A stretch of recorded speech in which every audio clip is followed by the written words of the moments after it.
Welcome back. My name is Kit. I'm Andy. And I'm Steve. And this is Streaming Things.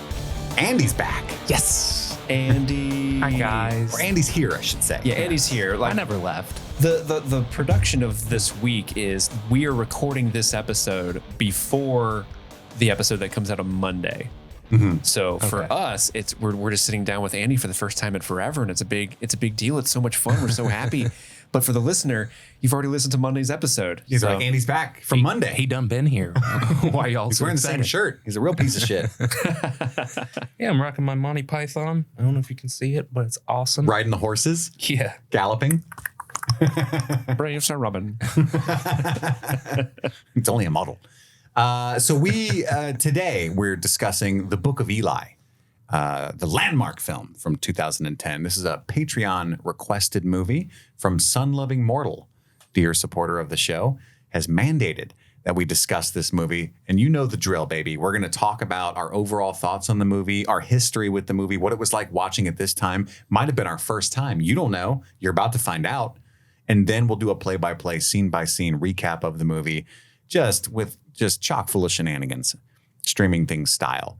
You can become a patron at patreon.com/streamingthings and mandate that we watch a movie of your choosing, or get any other of a variety of benefits, like joining the Discord, so many good things. You can email the show at streamingthingspod@gmail.com. Go to streamingthingspod.com to have easy access, giggity, to all that stuff.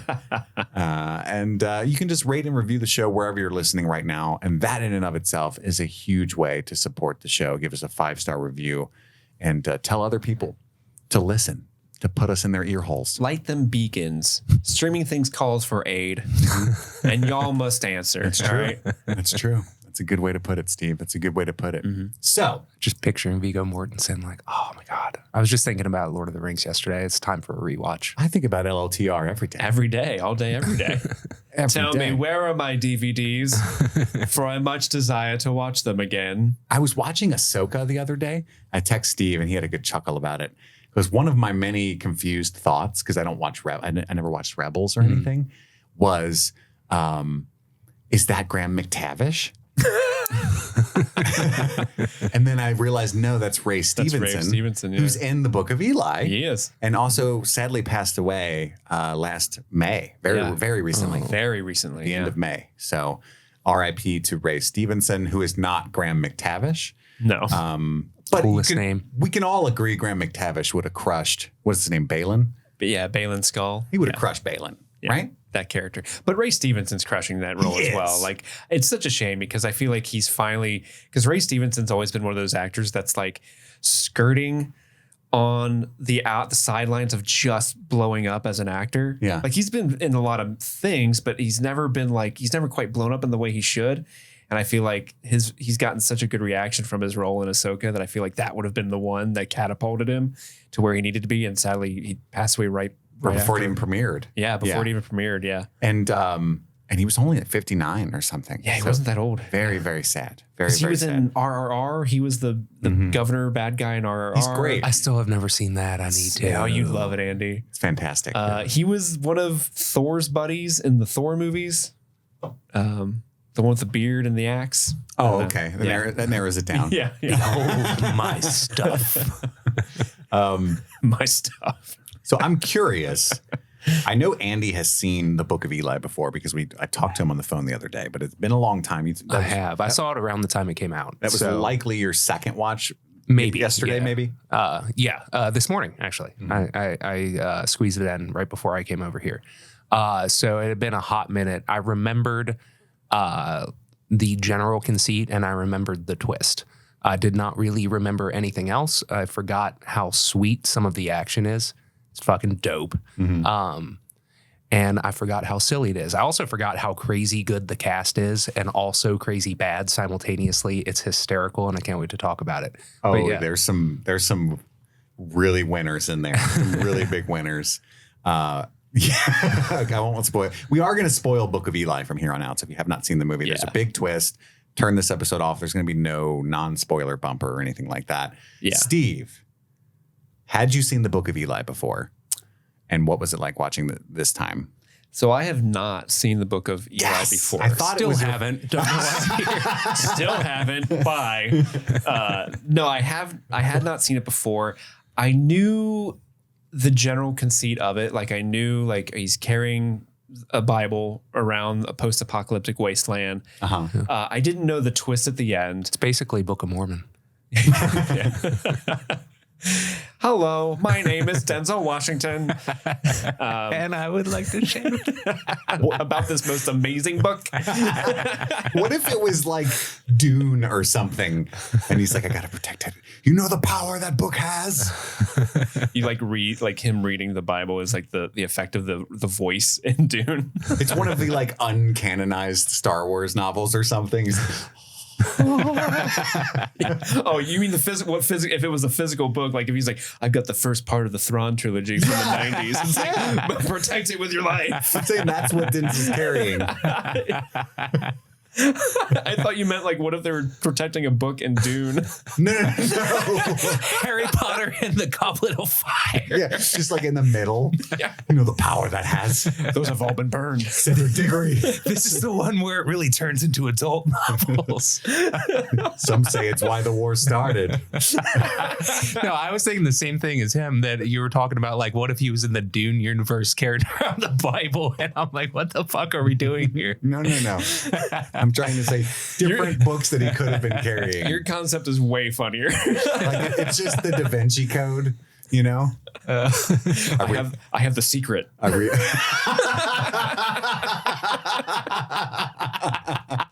The Four Agreements. Oh, secret. That's good. Oh my god.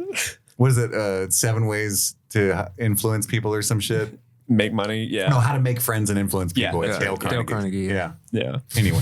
But no, this is I knew the general concept of the movie. So watching this movie was a bit of a mind fuck because as the movie's going on, I'm like, is that fucking Tom Waits? It is. Yeah. Is that Gary? Is that Gary Oldman? Yeah. Is that Ray Dumbledore? Stevenson? Mila Kunis? Dumbledore? Like it was kind of like Dumbledore with a shotgun. It's awesome. so it was just kind of like a nonstop. Like I mean, Jennifer, what was it? What's her name? Jennifer Beals is in this. Like was that Jennifer Beals? Like it was just a nonstop kind of like what's happening, but at the same time. Overall, we're doing overall thoughts now. Yeah. So overall thoughts. This movie is frustrating as fuck. I'm trying to rush to you and your thoughts. That's why I was like, okay, let's do Yeah, this. this movie is frustrating as fuck for me because there's a lot of good stuff that happens in it. Like Andy mentioned, the action really cool. I think some of the performances are really great. Like everything with Gary Oldman's awesome. Denzel's doing a great job. You know, the acting's good. Mila Kunis is there. I think Mila Kunis is horribly miscast because For sure. this is something that a lot of movies do where it's like, hey, let's get a hot chick in this movie. And it's like, she would not look that pretty. Yeah. And it takes me out of it every time she's on screen. I'm like, why is she in this? Like that just pulls me out.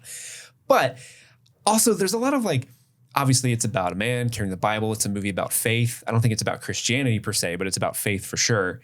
And so I think this movie has a lot of like wanting to have its cake and eat it too. I think it's way clever than it thinks it actually. I think it's way clever than it thinks it is, especially with that twist. Or I'm sorry, scratch that. Rewind. It's not as clever as it thinks it is. Yeah, sorry, that's what I meant to say. It's not as clever as it thinks it is. I think it's an ugly movie. I think it's just ugly looking. It's not pleasant to look at. It looks like from the book of Zack Snyder for sure. It looks like Bob Iger watched it and was like, I just invented the volume. You know what I mean? And then they worked on it for another 10 years. And then there's a pretty movie to be had in this because I think some of the wide shots they do are gorgeous. The way they shoot some of the fight scenes are really inspired. But that first one under the bridge is fucking amazing, right? And even like the gunshot with the gun scene with Dumbledore is like a really cool scene. But I think it's neat cat because of this need. And this was like a big craze, like in the mid to late 2000s, where it's like let's make. Like 300 was so cool. Let's make everything brown and gross looking. Let's CGI stupid Mortal Kombat clouds above them so every scene looks fake as fuck. And which is unfortunate because you can tell they're in a cool desert wasteland. Like just use that. Yeah. That's cool. And then there's some weird things with plot that that revolves around the faith that really kind of grinds my gears. I really won't get into that because that's more of my own personal, like I think when faith is used in the way that it's portrayed in this movie, it's like Steve, how is your relationship with God? We text sometimes. But no, like the whole thing where it's like, oh, I'm protected. So he just walks through action scenes and doesn't ever get hurt. It's like, well, this is boring. Like if this was any other genre, like everyone would roll their eyes at this. But because it's a faith-based thing, people are like, oh, wow, he's protected by God. And it's like, okay, that's not I'm one with interesting. the Force and the Force is one with me. Yeah. Yeah. Well, I mean, yeah.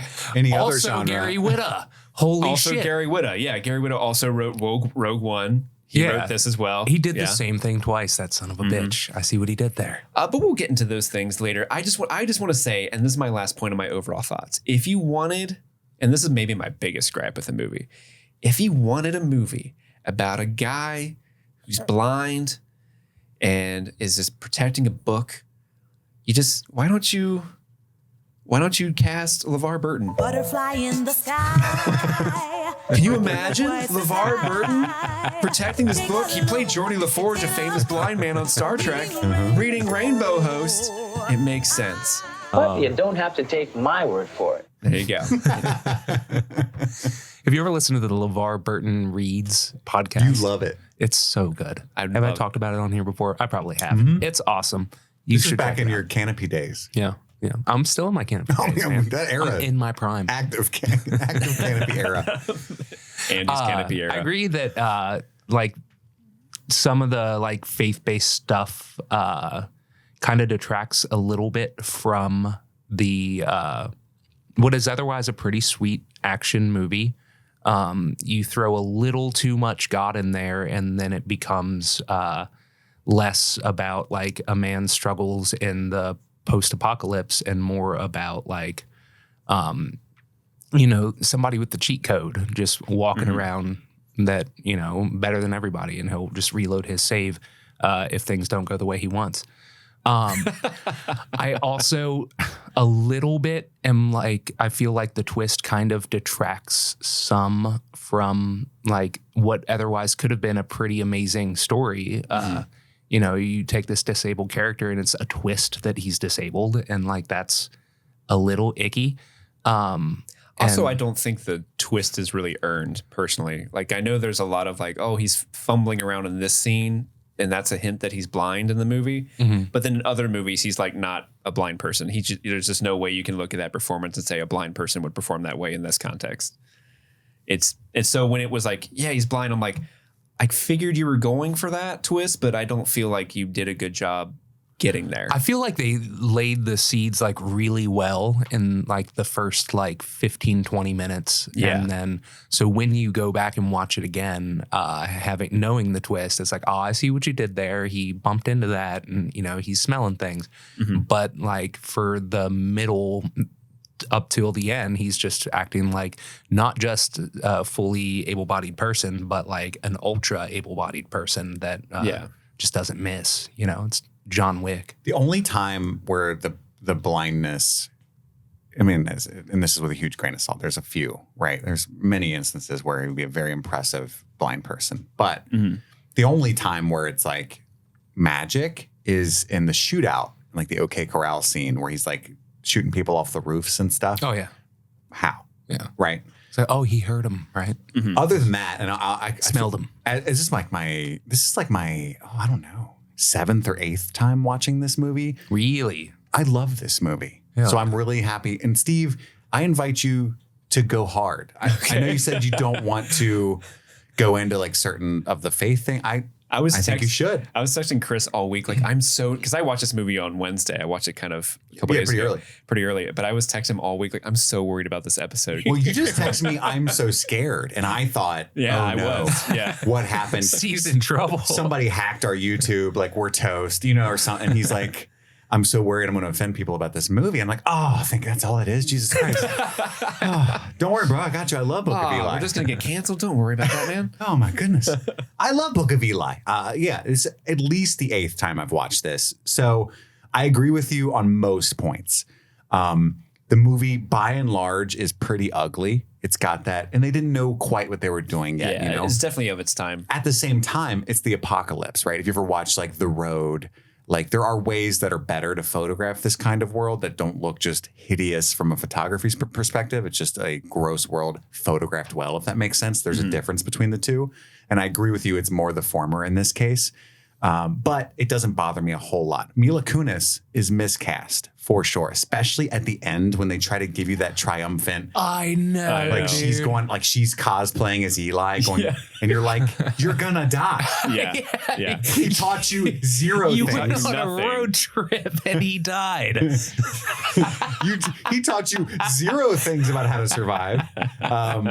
Now, if that, Did you know who turned down the role?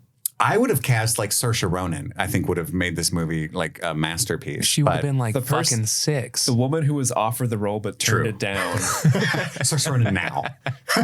Who turned it down? Kristen Stewart. Oh! Why did you do that to me? Oh, my heart. I'm literally, oh my God, am I going to cry? I have that weird heavy cheek feeling. I think there's tears. What could have been? Oh my God. She Yeah. did Snow White and the Huntsman instead of this? Well, it was one of the. She turned it down because it would conflict with one of the Twilight filming. Oh, that's fair. God. Yeah, That's a lot of money. that is a lot of money. No, I love it. So what I was about to say is, even though she's miscast, this is like the height of everyone's. I'm obsessed with Mila Kunis face, right? Like this is Yeah, around 2010. 2010. Yeah, Like yeah. she like Black Swan, like it's like holy shit. Like Great she's- Black Swan. yeah, very beautiful woman. Everybody knows, right? But Kristen Stewart, yeah, that would have been way better. Holy shit. This That might be ending my would have been awesome because she would have pulled it off. Yes. She would walk out into the desert and she'd You survive. can handle yourself. Yeah. Or like a Charlize Theron, you know. That's who I was thinking. I mean, the whole thing has big Mad Max vibes. And so immediately Yeah. I was just imagining Charlize Theron. Well, you have to cast someone who looks like, or who can play like a late teens girl, Yeah. right? Because she's the daughter of Claudia, is her role in this, Yeah. and so, and that's why she's safe and protected, is because Carnegie is obsessed with her mom, and so he's sworn that nobody can touch her. So that's why she's surviving in this world, Steve. It's like, and now why she looks amazing, even though there's only one bottle of shampoo that they've all seen in 20 years. That's just a movie thing, right? Right. Yeah. Right.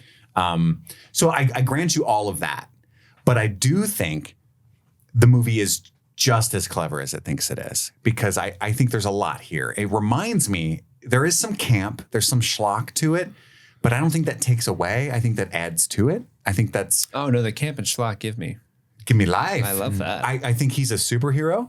This is a graphic novel. You know, I don't know if it's really based on anything. I don't think it is. I'm just saying, like, no, I think if you it's- watch this as a graphic novel, I mean, there's a book that's being adapted a little bit here. yeah, I think it works perfectly, and I don't even think I it's do want to interject real quick and say, Okay. like, this is the type of, a lot of movies like this came out around that time. Like 300 comes out, and then a bunch of movies similar in style, Aesthetic, look, and sure. aesthetic all came out. Of all of them, this is the one that's trying to be something more.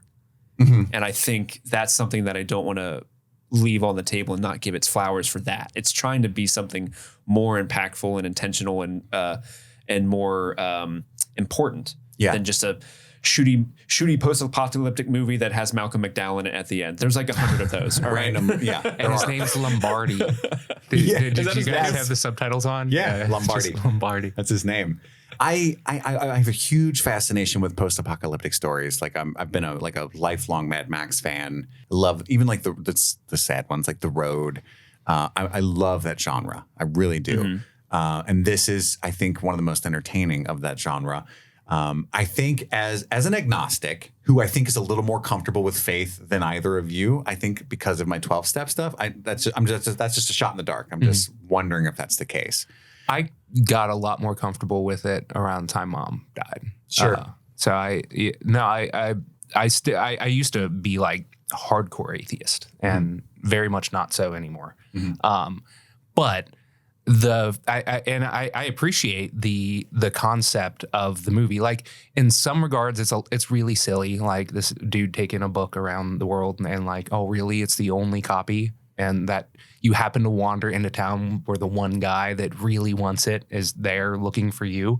and you're across the street. Like, come on. My only concern with the faith-based stuff is like when it becomes plot armor, and it does very much so, and like that detracts from it a lot. In like retrospect, but as far as like sitting down a fun action movie with this kind of cool twist at the end, like it's dope. I don't understand why that would bother you guys. I guess I'm having a hard time.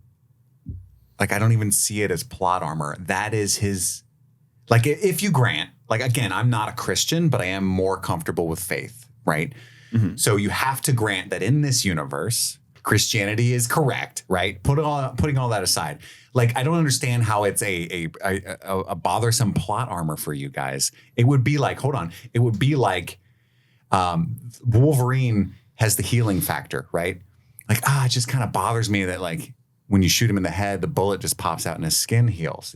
How can that bother you? That is his power. Like, that's the story, right? And so Eli is protected by God on a mission to preserve the word of God and cannot fail in this mission. How does that bother you? That is the story. If he's impenetrable, like, it's not like when Wolverine gets he shot. can be penetrated. So if Wolverine gets shot with a bullet, that hurts Wolverine. He gets healed up, but it hurts him, and there's a struggle there. Eli gets shot. It's very painful. Yeah, and that's the point when God abandons him in his mission, right? I actually love that scene. Well, So he questions his faith. Well, and this is the thing I didn't really want to get into faith-wise, but it's the thing that bothers me most about this movie. And it's not the movie's fault. It's inherent in Christianity specifically, but but I assume in all religions as well, but in Christianity specifically, and that's the one I grew up with, so I'm the most familiar with it. But there's several scenes in this movie where Eli could fucking save people and doesn't because he has to, quote, stay on the path. And the voice is telling him, don't save that person, stay on the path.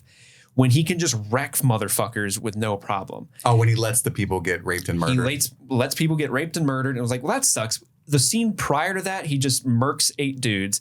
The scene after the rape and murder, he wrecks those same dudes he could have wrecked right then and there. And it's just one of those things where like, well, that's not a cool God to hang out with. And then the reason why God lifts the protection and allows him to get shot is because he hands the book over to Gary Oldman to protect Mila Kunis.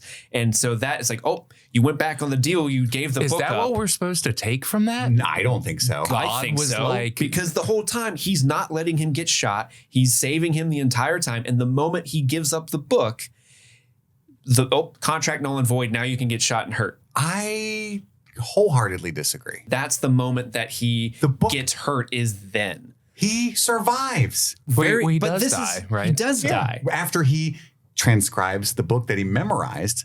Also, the memorization thing's fucking stupid too. Okay. I like that. The memorization thing's fucking He's stupid. read the book every day for 30 years. Oh, no. I get that. Yeah. Believable. 30 years reading it every day. Yeah, I don't think him having it memorized is stupid. I just don't think Malcolm McDowell would have the hand strength to I did pull up some information on that. But Malcolm McDowell's hand strength? Yeah. Specifically.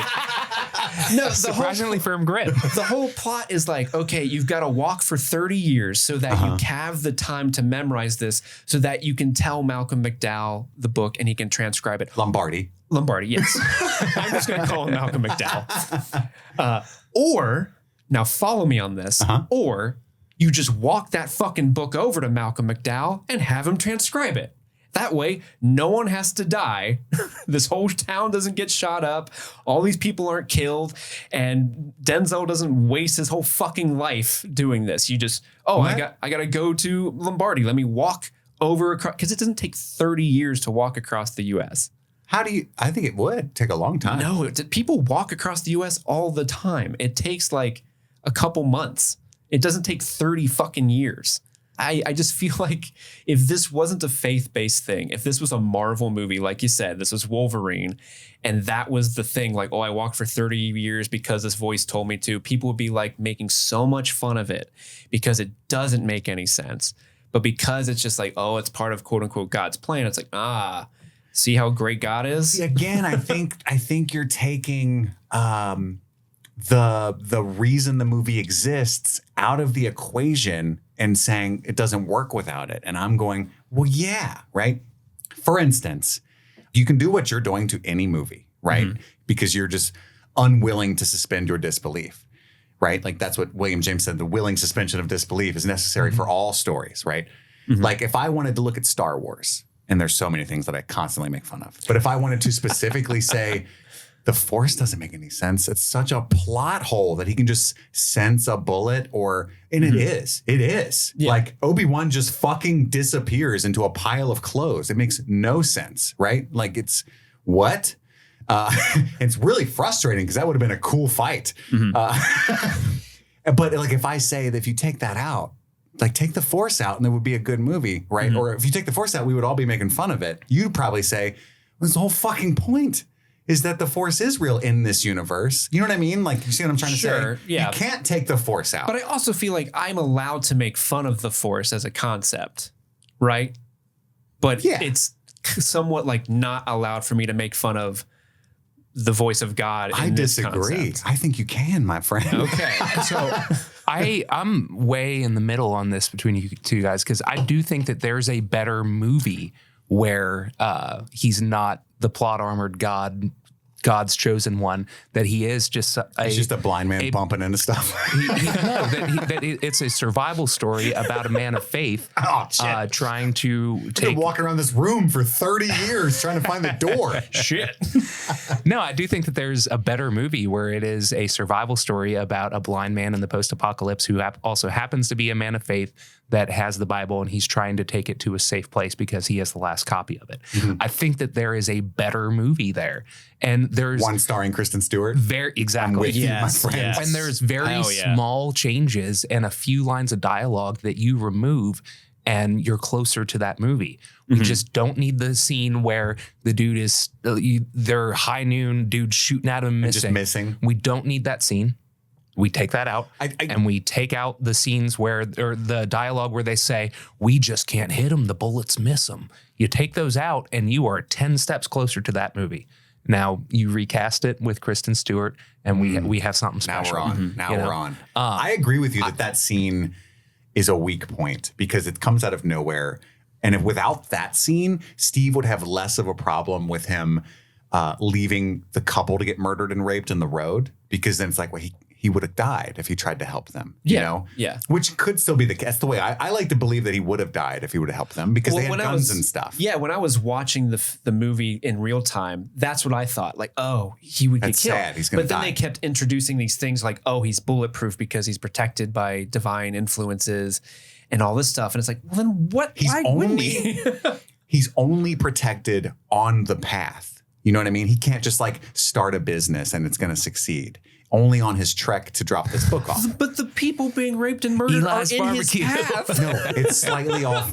That's not the path. That's a deviation, you know? And I hate understand that shit so much. Philosophically, terrible thing, right? Especially with his realization at the end. I forgot to, he does say the same thing that you're saying, though. He says, I forgot to live by the book I was reading, which, as far as I can tell, means to do for others more than you do for yourself. That's the whole moral of the movie. Yeah. Is that, and there are, that's why I really love this movie. Religion can be terrible when people like Carnegie use it, right? Like Carnegie is the mega church that we hate, this right? is Joel Osteen, played by Gary Oldman. Yeah.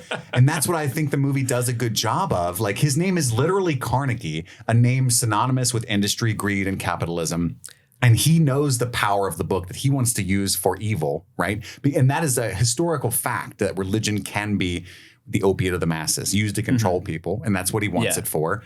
And so he represents the works of man, right? And it's not just religion that Eli carries. He also is famous for having that iPod with Al Green and Johnny Cash on it and stuff. Like, he's carrying Beats by Dre. Don't forget. Beats by Dre. Yeah, you can't forget the beats. He's carrying art is what he represents. You know what I mean? And that's why that's what I choose to see in this movie. And that's what I think he's walking to preserve. And everything else is just greed and lust and the dirtier parts of man. And he represents higher thinking in general, which also includes, yes, it's represented in this case by the Bible.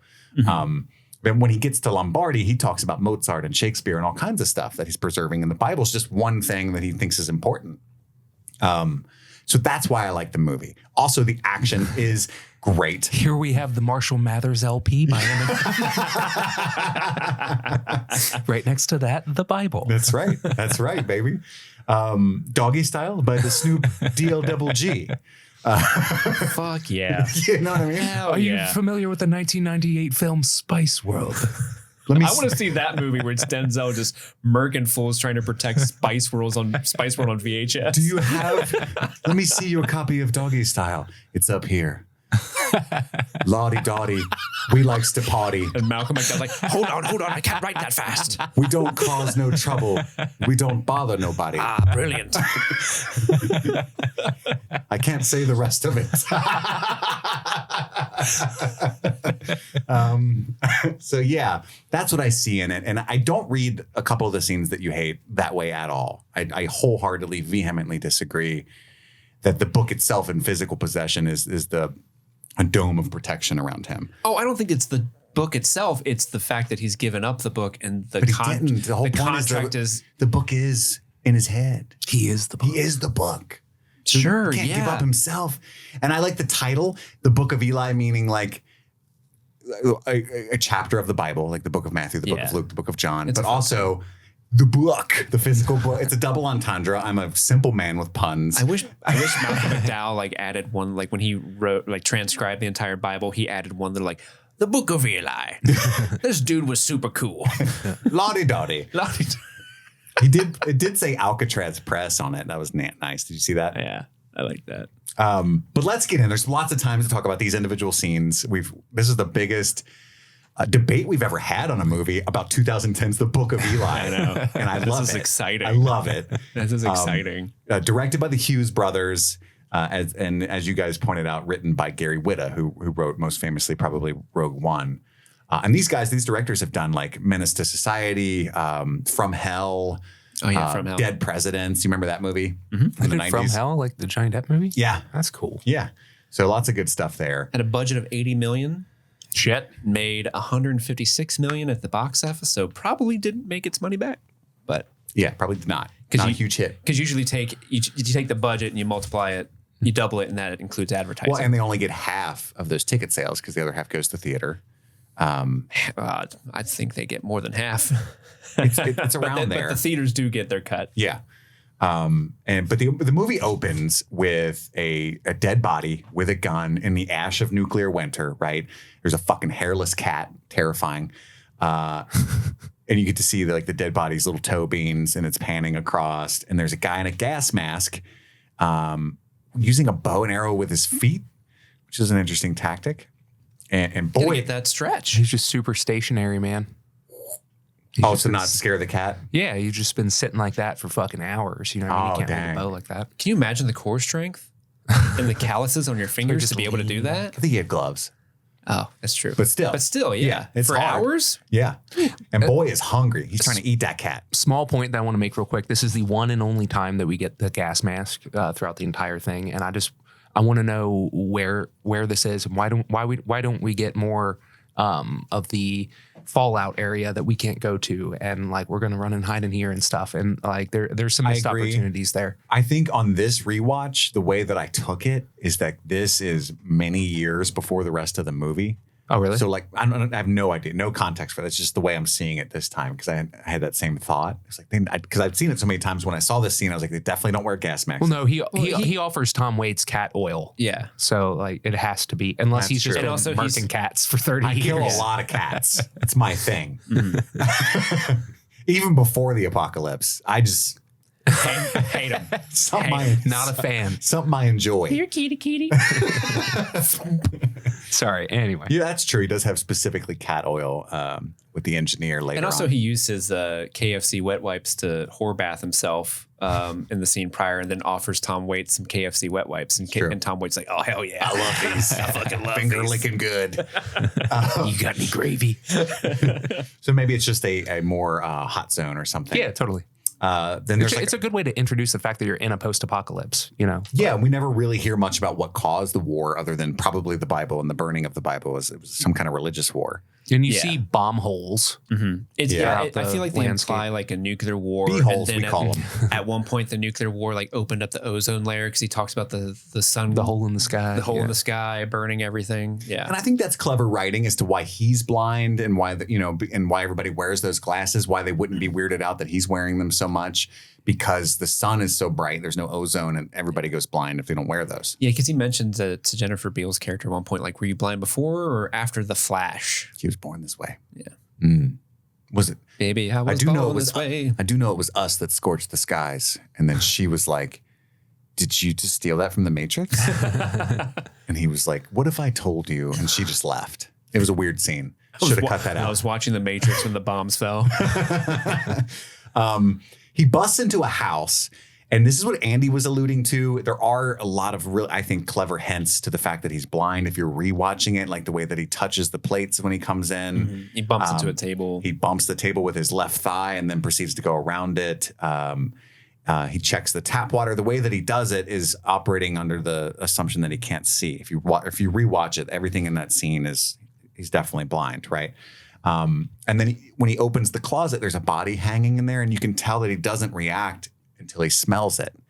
And I just think it's a nice touch. It's just like there's a split second of non-reaction to the dead body, and then you can see that he smells something foul. And then he takes the shoes. There's so many little things that I noticed on this watch that's like, oh yeah, he can't see, and that's why the scene goes this way. He's so hyped to get some new shoes. Nice. I love that. He feeds some cat to a rat, which I thought was cool. Cat to a rat? Yeah, it's like the rat. The rat never gets to do how that. the turntable. Yeah, that's right, baby. The rat's like, my man.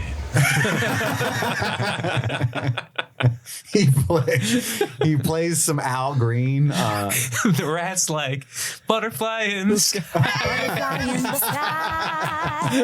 I can go twice the size. What a cool rat.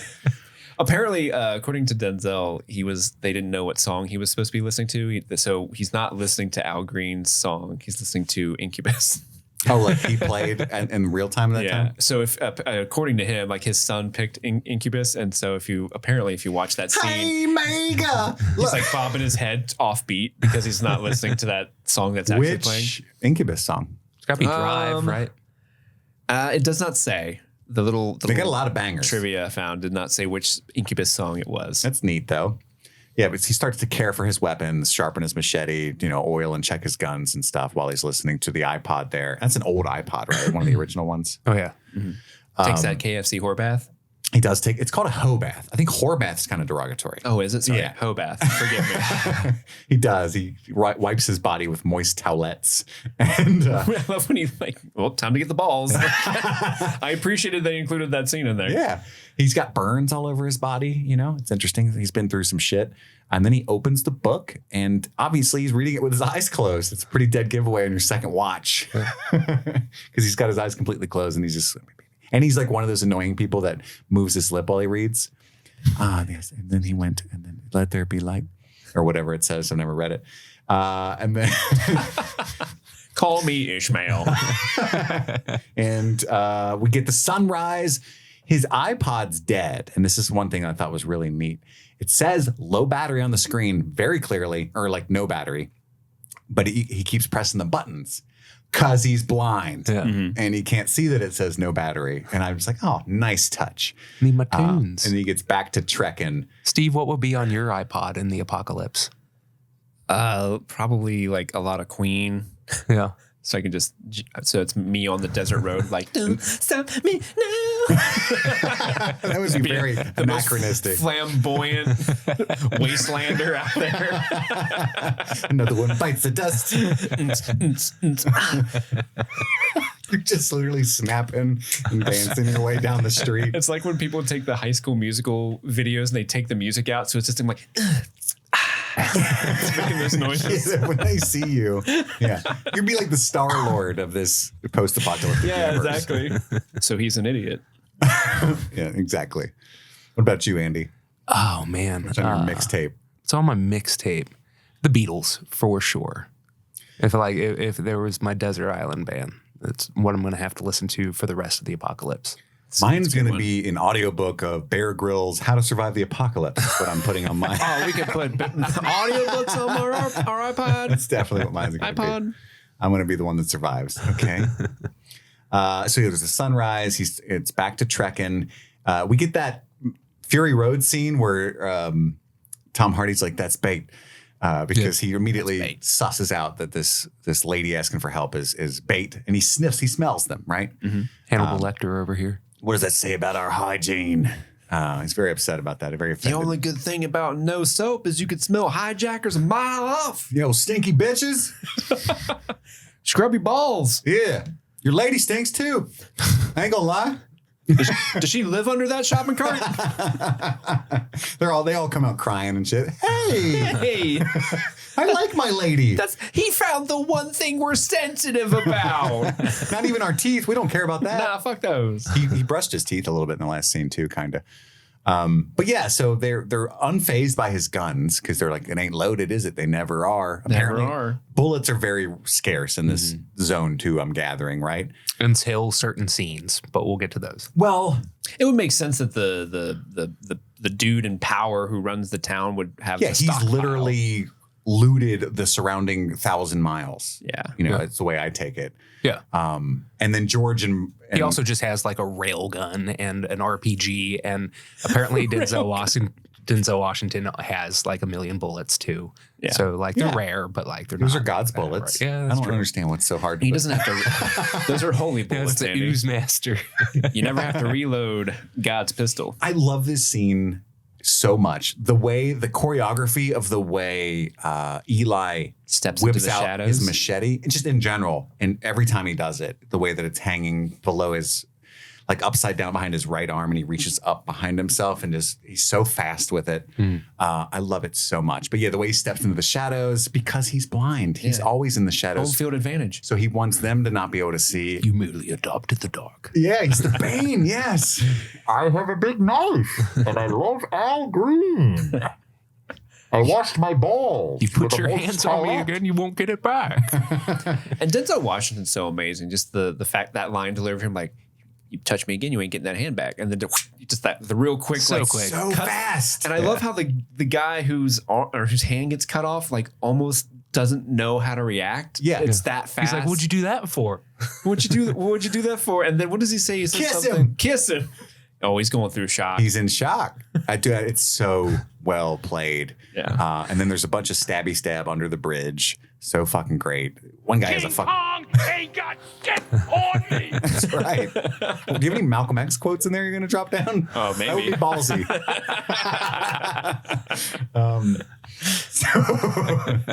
Yeah, it's a fucking great scene. He comes out and executes the leader almost tenderly. Like, You tried. yeah, you're not going to survive out here with no friends in one hand. I'm just going to do this for you. And then he gets to loot. After every good video game sesh, you get to loot all the bodies. Yeah. He's no stranger to that. Da-na-na-na. He leaves the water to the woman. I couldn't tell if it's because he smells it, if it's just not good water, or if he's being nice to her. I couldn't tell. Either way works. It was like black. Yeah. Yeah. This is piss. You go ahead and have this, honey. He's like, what is this, an IPA? No, thank you. It's an IPA. And she's I'm a Pilsner man. Ooh, this is Perrier. I don't like the bubbles. I love Perrier. I'm more of a Topo Chico guy myself.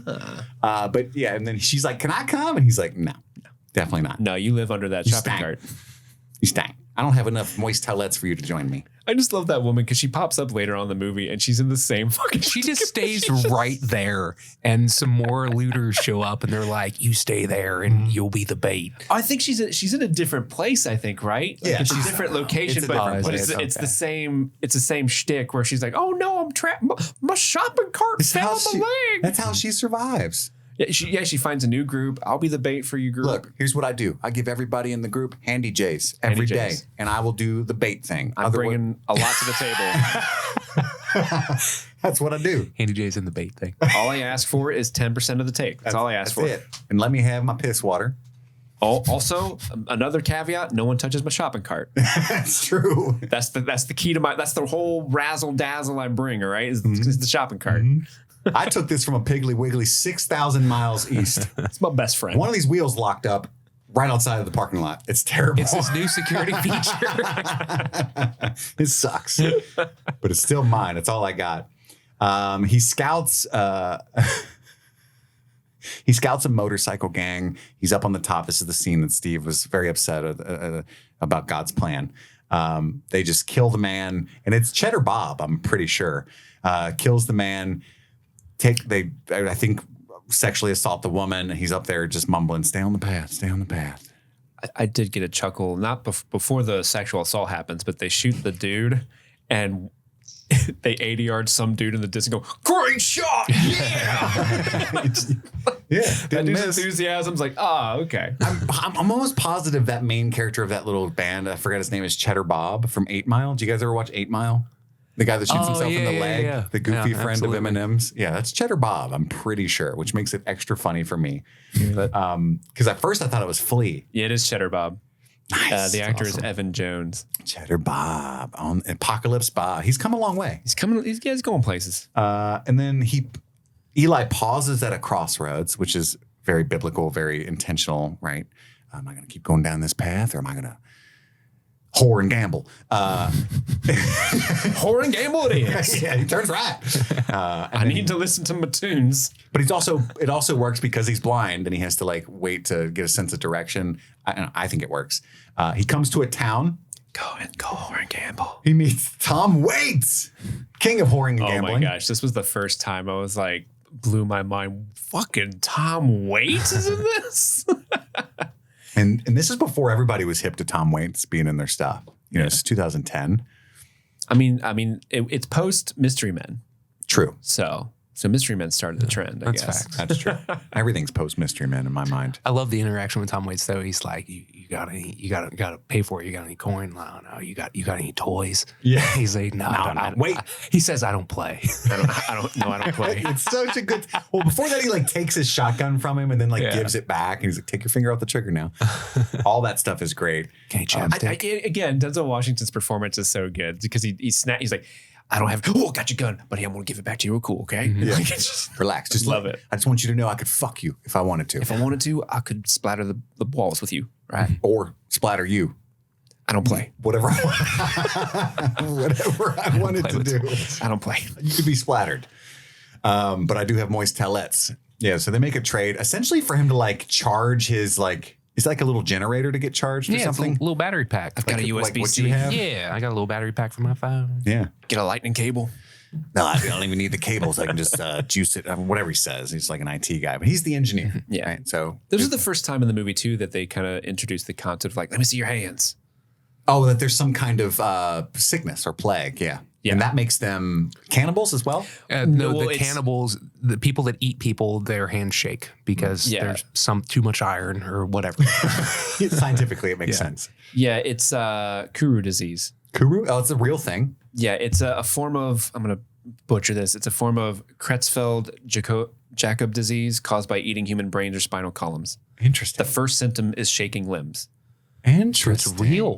But it's also a disease like it'll kill you. Like it's a degenerative disease. Like you'll eventually die from it like 2 years after symptoms start showing. So like if your hands are shaking, you're not long for the world anyway. Yeah. But yeah. Interesting. What else does it do? So Martha was doomed. So the Kuru, I did some research because I found it kind of fascinating. And so the term Kuru derives from the Fora word, and Fora is a group of indigenous people, I think, in South America. Because I noticed this tribe of indigenous people had this symptom, and it's like the first real kind of like documented case of like, why are they shaking? Oh, it's because they part of their ritualistic burial rites was consuming the body so that that person would live on in the community, but that was causing this disease in people. The shaking. It's also called the laughing sickness because it makes people have pathological bursts of laughter. Oh, that's creepy. Yeah, it's a very and because of this tribe that they initially founded in, the funeral rites, they eat the people, right? I mentioned that before. Yeah. But certain people would eat certain things. So like the men are the hunters, right? So the men would go, they would Balls. eat the muscles.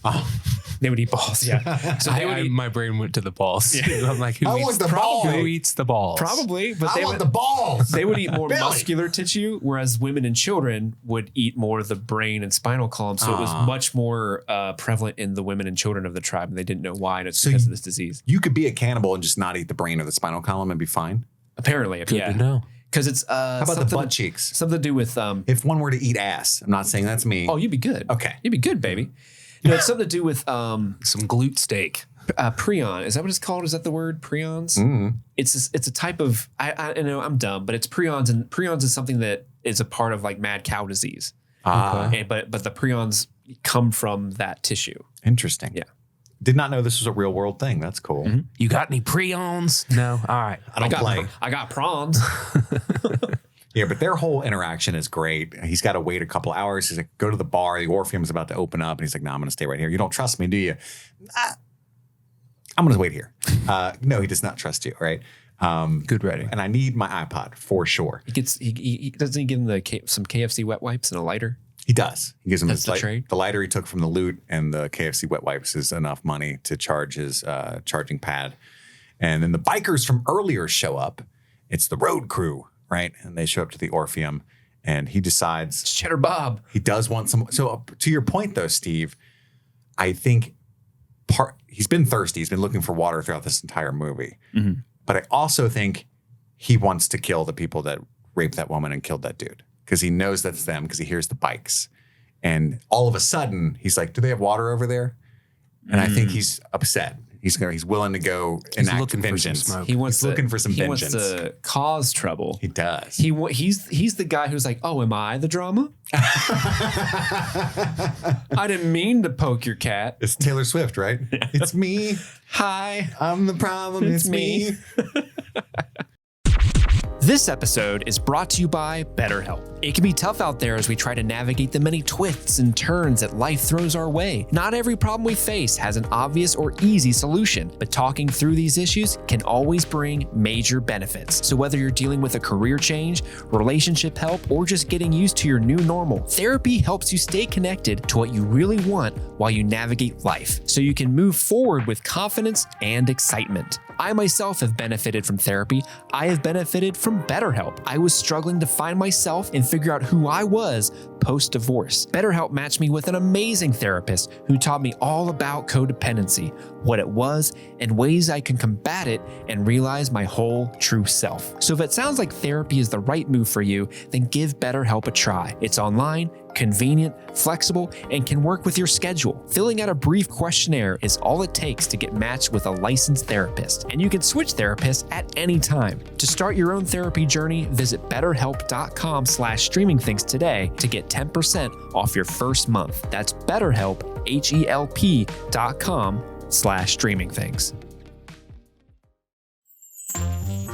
Hey Stream Fiends, over here at Streaming Things, we like to give a special shout out to all of our members of our Patreon, but we want to specifically shout out our super patrons for the month of August. So thank you, Becky Ladusky, Kaylee Sampson, Stanton Valentino, Huckleberry Cauliflower, Giancarlo Gasparin, Mike from New Hampshire, Brett X, Emily Scarano, Little Tickler, Svento7, Jay Scramo, AK Ashley Ray, Adam Busby, Wendy O'Laughlin, Jason Hawkins, Trey Barrera, Conrad, David Malfara, Professor Beth RN, Rabbit Dog in a Barbie Car, Jose Ruben Cruz Rodriguez, Charlie Friday, Alexis Adler, The Pedo Peddler, Emmy, Joe Velez, Valerie, John Collins, Amber McVeigh, Amanda King, Trisha Bueller, Sun Loving Mortal, Suzanne Rode, Jadinklage Morgoon, Jen Robinson, Kate, Kalisha Reeves, Aaron Armstrong, Kevin Strother, Jeanette Murphy, Ashley Powers, Stephen V, Casey McCain, and Enza. Thank you all so much, and back to the show. We cut to Ray Stevenson and Gary Oldman, a sentence that I love to say. Yeah. And he's obsessed with books. That's what the road crew was trying to steal from that guy. He brought and Cheddar Bob is so hyped. Like, I fucking nailed it, dude. You did good. I got a whole sack of books. And it's like the Da Vinci Code. Yeah, all kinds of random. Do they have like books. a women's health magazine or something in there? Yeah, none of them can read. Carnegie, Gary Oldman's literally reading a book about Mussolini. Way too on the nose. Very on the nose. But whatever. And Cheddar Bob's so sad that he doesn't have what he needs. I don't understand. That's a shitload of books. What are we doing wrong? There's like 12 of them there. There could be what, like 20 books in the world tops? Like, what are you looking for, man? We found them all. He's like, no, you did good. Shampoo's great too. Go get you some pussy and booze, and then go back on the road. That's a quote from the movie, not me. I don't talk about women that way. So and then in Carnegie's office, he has a poster of A Boy and His Dog. Have you ever seen that movie? Mm-mm. Okay, I was. Have you seen it, Andy? No, I curious. didn't catch the poster. I was curious because I looked it up and it's called out like there's a lot of like A Boy and His Dog Easter eggs in this movie supposedly, and I never heard of that movie, and apparently it's A Man in His Book. A Man in His Book, but it directly influenced Mad Max, and Mad Max is like the progenitor of like the modern post-apocalyptic movie, so. This is like a big homage to that movie. And so I looked up the plot for that movie and it had like, can I read you the synopsis of A Boy and His Dog? We need to cover this movie at some point. This is the synopsis. Vic, played by Don Johnson, is a libidinous 18-year-old traversing the post-apocalyptic desert of 2024 in the company of his telepathic dog, Blood. When the pair encounter an underground community, the leader's daughter, Keela Holmes, seduces Vic into their fold, separating from Blood, who's left to survive on his own. But once Vic discovers he's been lured there solely for mechanized procreation, he realizes he is doomed unless he can escape and rejoin Blood. It's from 1975. This is wild. Isn't that the most wild plot synopsis ever? Like I read that and was like, go on. I am going to watch that tonight. It's apparently a black comedy. Like it's a post-apocalyptic, like it's supposed to be funny. Comedy, drama. Yeah, comedy's the first. And is it Australian? Just like I don't know. I know nothing. No. I literally just looked this up before you guys came over today and thought, wow, I want to watch this. Interesting. I am going to watch this movie tonight. I want to watch A Boy and His Dog so bad now. I told you I fuck with this genre like so much. But yeah, he does, none of the books that he wanted are there. We find out Carnegie has a blind wife, Claudia.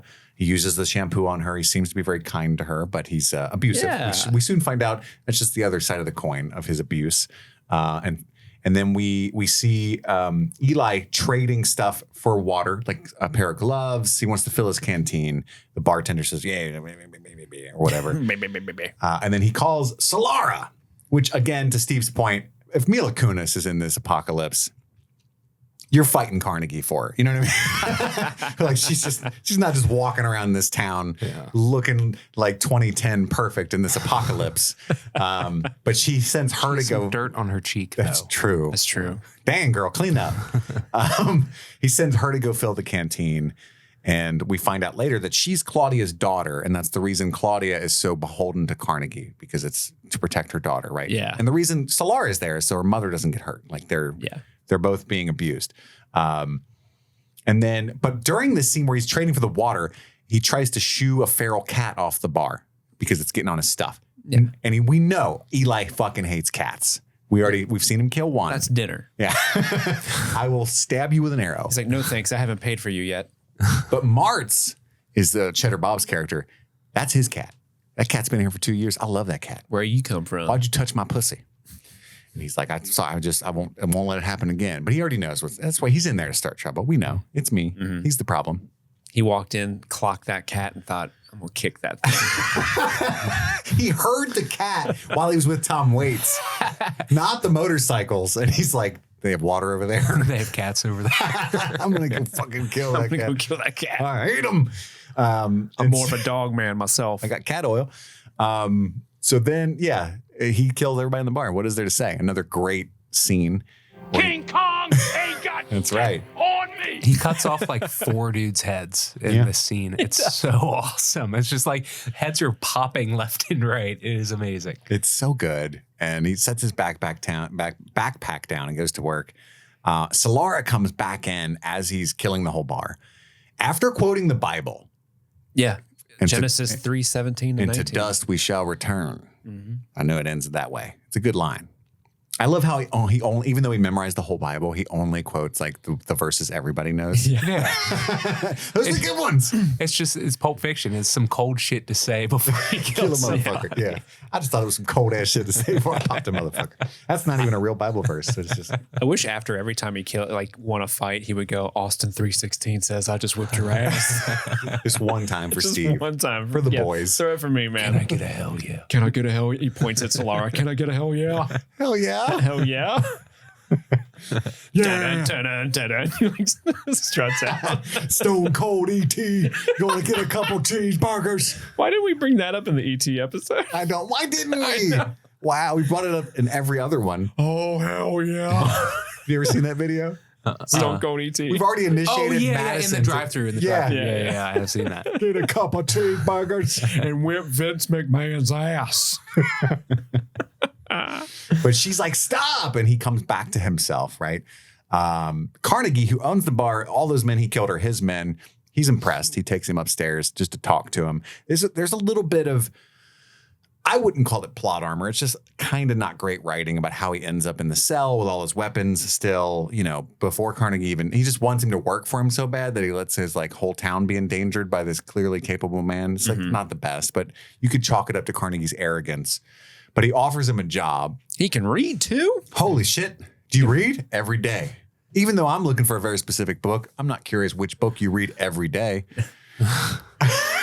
Probably something stupid. Is it about Mussolini? That's what I do. So he tells Carnegie that he's heading west, and Carnegie's like, there's nothing west. That's a myth. And he says, I've been told different, meaning by God. Because then Carnegie says, by whom? And he just, I'm not going to get into it. You're going to think I'm weird. You're going to think I'm one of those. 2 men showed up to my doorstep one day, well-dressed. They handed me a pamphlet, and I was sold. Oh. That's what he says. That's a Jehovah's Witness joke, Steve. Yeah, I know. So then he puts him in a cell, essentially. Like he's not allowed to leave. There's a guard outside all night just in case you need anything, right? Yeah, wink. Wink, wink. I'll kill you. And to think about things, because he says, no, I don't want to work for you. And I'm not looking for a job. I'm independently wealthy. I invested in Bitcoin a long time ago. It's 2010 now. It's doing great.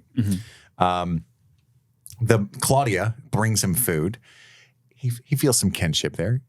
A fellow blind, A fellow blind. And they bond. He blinded by the war or the sun after. And she's like, actually, I was born this way. Because he's just going to ignore her, it looks like. He's like not trying to like be swindled by anybody that comes in until she says, you got to say something so I know where you are. And he's like, oh. Uh-oh. Fellow kindred spirit. But clearly not guided by God, or you'd know where I was. I know where you are. Sucks to suck. Yeah. I shoot guns and arrows. It's really nice being one of God's chosen favorites. It is. It is. I got an iPod and you get Gary Oldman. Yep. You got shampoo. I like your perfume. Anyway, they have a good, she brings him water to wash with and some food. He sets it down, right? And then she goes back to Carnegie and she tells him he's not going to decide to work for you by the morning. I can just tell. He's got his own way about him. I think he's an early adopter of Bitcoin. And and Carnegie says, oh, yeah, it's not going to be me that convinces her. It's going to be Solara, which we later find out is her daughter. She's very upset. Don't do that, right? Solara shows up. They put her in like a dress. He can't see it for obvious reasons we've already discussed. And because he's blind. So he's unimpressed, is what I'm saying. Not for me. And he was in there reading, so he hides the book. It's probably porn under his mattress. And I like also that she says it's really bright in here. Like, isn't it time to sleep? No. Doesn't bother me for obvious reasons we'll get into later. And she's supposed to make the sexy time with him. He's not interested because he's a man of God. And a man of God. He's just sitting there, stay on the path, stay on the path, stay on the path. He tells her to leave, and she's like, no, I got to pretend to do my job in here. He's going to hurt my mom. So he lets her hang out. We cut to Carnegie playing chess with Claudia, and she's zoned out because she's worried about Solara. Yeah. And then we cut back to a conversation with Eli and Solara. We find out it's been 30 winters since The Flash, which it's only been like a summer since The Flash here. And I mean, that movie just came out finally. Yeah. Do you think Ezra Miller's the reason the apocalypse happened? Almost certainly. He won't let her see the book. She can't read anyway, she tells him, right? But she won't tell him where they get their water. And before they eat, I think it's a really touching scene because nobody's ever like ate dinner calmly in this world anymore. So he's like, why don't we sit across from each other and just share this like people used to, you know? And then he prays with her, and she's never heard a prayer before. It's a little hammy. He's like, let's say grace. And she's like, grace? What? Did your parents say grace with you, Steve? No. Or your mom? No. Did your parents ever say grace, Andy? Yeah. More like special occasions, not like every day at dinner. So it's really interesting of me, of all people, to grow up this way because my parents never went to church, not once. I only went to church twice in my life. I say it all the time. And that's when I spent the night at the wrong kid's house on a Saturday. And I wake up pissed, you know? Aw, damn it. Come on, boys. Oh, you fuck, dude. You fucked me. Dude. You fucked me. It happened twice. It was Robbie. You remember Robbie? Oh, yeah. Yeah, I went to church there. I was like, dang, this sucks. But my parents did pray before every meal with me. It's been a long time. I don't even remember. It was the same rote prayer every single time. Thank you, O Lord, for these thy gifts. Yeah, I think it's good to be religious and thy bounty for in your own world. Yeah. for which we are about to receive, something like that. Yeah, it was nice as a small kid. You know, it just made sense. I think it's nice to, even as a agnostic gesture to be thankful that you have food and things that you're thankful for, all that stuff. Anyway, so this scene's touching for me. But then in the next scene, Solara tries to pray with her mother before breakfast, and that catches the attention of Carnegie. That's a prayer. That's the word you're looking for is amen. Amen. That's how you end it. So he grabs Claudia, wants to know if Eli had a book because he's the one who prays. He said he read every day. What's he reading? And she's like, I don't know. Pray, love. It's really good. He says he cries every night. It's the version of the book that came out after the movie. It was printed, so it has Julia Roberts on the cover. I don't know. It was part of the Oprah book club. It's Javier Bardem, I think. I need that book. So yeah, she does like the symbol of the cross, and he's like, "Oh shit, that's the one."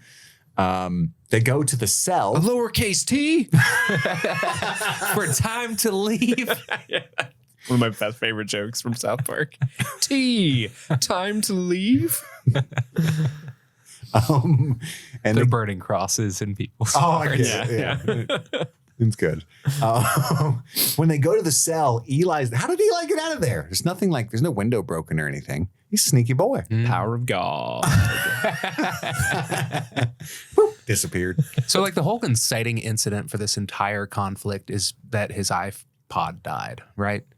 Yeah. Like he wandered into Tom Waits' store to try to get some juice and everything happened. Well, if he'd have stayed in Tom Waits' store, it would have been fine too. I think it's more that he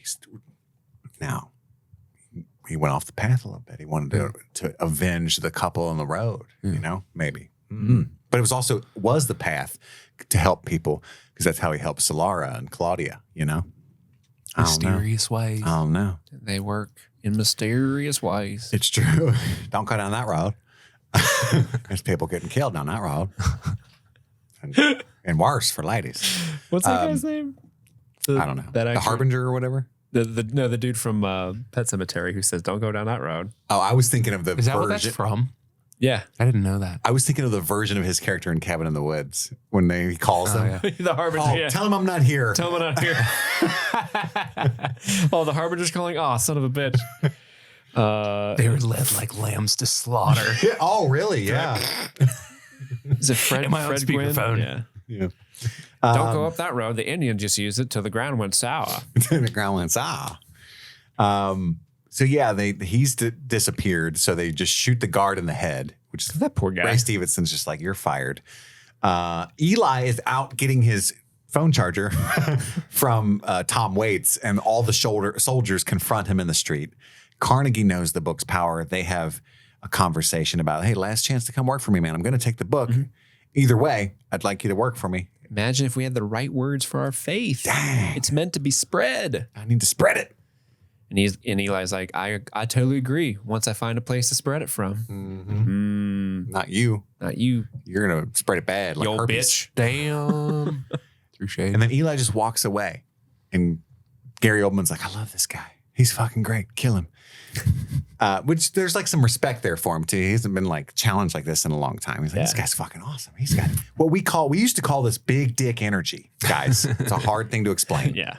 In another world, I would have lent him my Mussolini book. I would have. And this is where the bullets can't hit him. And Ray Stevenson's very confused. Then they have a shootout. My note, because I didn't know that was happening in the moment, my note was just, Redridge can't shoot for shit. The Reed Ridge can't shoot for shit. He was in Star Wars in another life, so famously bad shots. We all know Jedi. And then there's a big like Western style shootout. He kills all the people off the top of the roofs and stuff like that. And finally he stands up. Ray Stevenson has the draw on him and does not fire because he's touched, I assume, by the Holy Spirit in that Touched moment. by an angel. Good show. Yeah, so then he lets him leave. And I like how Carnegie, some of the writing's really good though. Like the fact that Carnegie is shot in the leg is kind of why he's taken out of the moment here. So he's not able to be like, fucking shoot him. You know, he doesn't see him get away. It's like, shit. He's distracted, so it's kind of believable, right? And Solara is like whispered to by Claudia at some point throughout all of this. And she is told, we find out later, to go with the guy. So she follows Eli. And she tells him, I'll take you to the water if you take you with me. It will get as much water as we can carry. And there's also kind of some backstory we can assume about Carnegie in this. Like that's why he has so much power, because he Mad knew Max. about He water. controls the water. Yeah, same thing as Mad He Max. went there as a kid, yeah. And so, like he killed everybody else who knew about it, or maybe everybody else died. It just depends on how you want to read that. But I like to think he just killed everyone else who knew about it because he's like, I've had to do some things I'm not proud of, Eli. A couple bad things, no big deal. Yep. Other than that, I'm a good guy. Yeah, I'm good. Mussolini, misunderstood. I've been reading his bio. Same thing I happened to love him. the moose. Moose, my guy. Misunderstood. So he locks, I don't like this. He locks her in the door where the springs are to like, and she's like, you lied to me. And he's like, I didn't lie. And it's very upsetting to him that he would lie. To lie by omission. I never said, you said that. I never said you could hang out with me. I lied by omission, maybe. Maybe. Right. But it's like, you know, he locks her in there because the road's a dangerous place. I understand that. But also, isn't she like definitely going to get murdered by the people that are going to find her there for if they find her in time. Yeah. What if she just like or just stuck dies in there? Yeah, for like taking him to the water, she'd be severely punished, right?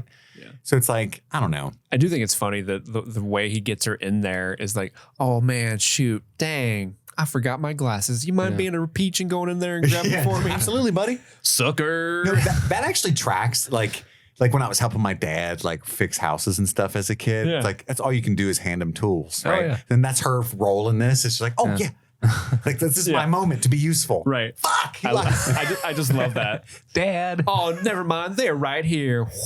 Oh no, gotcha. He puts them on and he starts walking again. It'd be funny if there was another door and because he's blind, he just walked out like, what are you doing? Why'd you lock that door? Dang. I'm ill-equipped to pull this ruse off. I didn't smell the door. I didn't smell the other door. Dang. Yeah, I mean, like, none of this stuff really bothers me about him, though. It's like he's just Daredevil to me, you know? It's like he can basically see because of his powers. Oh, the door thing didn't bother me. No. I just meant in general. Back to the shootout stuff. None of that stuff. Like, gets how to did me. he know a house was there? Did he smell the house? And Yes. like that happens all the time. Yes, he throughout did. this He can movie. like see things because of the vibrations, because some like radioactive chemicals were poured in his eyes, you know, or whatever. Superheroes have trained me for this movie. I would have loved it if they were like, man, the Flash, it killed some people, but it gave others superpowers like me. Even though, you seen the Daredevil? Me. Me. Because in this universe, those exist. Yeah. Oh, yeah. Eli me. Murdoch. I'm not a lawyer, though. Yeah. My best friend's Foggy Nelson. We cut back to Carnegie, who's getting like worked on for getting shot in the leg. And I love that he asks the quote unquote doctor, which is just some fucking dude to wrap it up. He's like, did you wash your hands? Because he knows about bacteria. None of these other people do really, right? Yeah. And they're like, yeah, with your soap, you know, because he's the only one that has the knowledge of this kind of stuff. I do want to say that like in the conversations that Carnegie had with Eli and stuff, and like the general idea of like they were around before the Flash and everything, they should be cast way older than they are. Because it's like Like Eli and Oldman? Yeah, totally. Because like, you know, Well, I think everyone else should be cast younger. yeah, well, exactly. They're the right age. They're about 50. Sure. Yeah. Okay. Point being that like they should be a lot older than everybody else, and they're not really. So it's like a dude standing next to him later on. He's like, "Go check the TV," and he's like, "The what?" And it's Yeah, like that dude looks pretty old. that dude's fucking 56. And he doesn't know what a TV Well, is. that's why he's so mad at him. He's like, Jesus Christ, Yeah. man. You're just I mean, dumb. it's a great line. It's Yeah. just, the age difference isn't there. They should be like these two relic old men. or maybe they What are. if maybe they are like 17 and just, man, growing up in apocalypse Yeah, does that's shitty what I was things about to to say. your complexion. Yeah, for complexion. sure. The sun's rough. They're not eating right for Yeah, sure. they're not taking Mila all the Kunis water is they're 9. drinking. Yeah. It's actually pretty fucked up. I just got out of kindergarten. With the dude driving him. I know my colors. Still working on shapes. I hope I went into like a deep voiced Forrest Gump there. I still know my shapes. I may not be a smart man, but I know who Mussolini is. Carnegie taught me all about him. those look like comfortable shoes. One day I found a book, and for no particular reason at all, I just started walking. Oh my gosh. The whole movie Book of Eli, but as Forrest Gump. Stay on the path. Kept walking. Solara's like my Gen A. He's following a floating feather the entire movie. Yeah. Solara at the end is like, I think I'll go home now. he reads Malcolm McDowell about the Bible and goes, and that's all I'll have to say about that. After Revelations. Please. Yeah, it works. Oh, It works. that's so fucking funny. It works. But yeah, he's thinking as he's walking, stay on the path. It's not your concern. Stay on the path. It's not your concern. Thinking about Solara and the trouble she's probably going to be in. And of course, we find out he decides to not stay on that particular path as he sees it. So he starts to look back. And then Solara finds one of that fucking help me bait woman with the shopping cart. It's me again. But I like that the woman is like, when she sees Solara, is Yeah. like, fuck, no, No, honey, stop. you don't want none of this shit. Yeah. Even though she's already toast if she's next to her, right? Yeah, Like, the guy's like right behind there, like, hello. I don't know why he waits so long. Hello. It's me. You're trapped. He's just really there's not a lot of entertainment in the apocalypse, so he's like, man, she's a great actor. Cart lady, man, magnum opus. She's crushing I it. wonder what she's going to bring to this performance today. You know, drinking that piss water must give her some kind of edge. Man, it kind of sounds like she's trying to get her to go away so we can get her. Hey. Hey. Oh my God, is there Dementors in this apocalypse? Oh, no. Oh no. Cart lady, you're mean. Cart lady, you let the ruse up. We were going to get Mila Kunis and tell her what it was like to work with Ashton Kutcher. We were going to suck her soul afterward. Yeah, a lot. There's plenty to go around. She's a lot of soul in that lady. That's what we like doing. Just the Hannibal Lecter one is, I don't like that Oh, one. you get to be the Lord of Kisses, and I can't be the Lord of Sucking? Oh, well, is that how you suck? You just, it sounds like you're just gobbing them. Is that how you suck? I'm a new Dementor. What do you do? Is that what you do? You slurp? Yeah. You soul slurper? Anyway. So this scene, so the Jabroni's jumper, People that didn't listen to our Harry Potter coverage are very lost, confused. very confused. The Jabroni's jumper, and I laughed so hard at the scene. It started off like, oh gosh, this is kind of harrowing. There's a sexual assault happening, but then dude goes to undo his pants and he gets arrowed, I assume in the butt, but through his dick. And he looks, and then the camera like pans back up to him and he looks back at his friend like, it's 11, and then like, and he falls over dead because, you know, the butt is the most important part of the body. Yeah. But then his buddy, It ain't much, but it's honest work. I feel so bad for this actor because I don't know how they could have edited this any other way, but this guy just like, he looks towards camera, which is where the arrow came from. He's like, nothing there. Maybe if I look behind me, no, nothing there. What if I look back in front of me again? Arrow to the face, and then Eli's just standing directly in front of him. I know. I didn't understand that scene either. It's almost like he saw Eli and then was like, "What are you looking at? Or what are you about to shoot? Is there a cat back behind Is me? there some? Oh shit! Is there a cat there?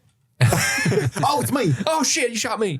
At least he didn't get me in the beehole. Wait a minute. I think you got a bone. You shot Daryl. Also, why'd you waste arrows? You're only 6 feet away and you're very accomplished with that machete. Yeah. It's a weird scene. It is a weird scene. And it doesn't have that like triumphant, oh, he saved her. You know, it's obvious, right? I get it. I get what you're saying. If you have problems with it, I also don't think it's great. Oh, I just thought it was funny as hell. I'm still trying to think of the physics of where did the arrow enter and where did it come out? I think right above the beehole. Like right above it? Yeah, like where your like the tailbone? Where your tailbone is. Yeah. Okay. And a little slight downward angle because he's taller than a beehole. Yeah. But So was he's he coming crouching? from down? We don't know. Yeah. He could have been crouching. That's why a guy didn't see him at first. He's like, oh, I wasn't looking down at the ground. None of them have great eyesight after the flash. That's true. And he had pretty big goggles on, the dude Yeah. who got shot second. You know who is probably in this universe is Sniper Tone. Oh, he's definitely...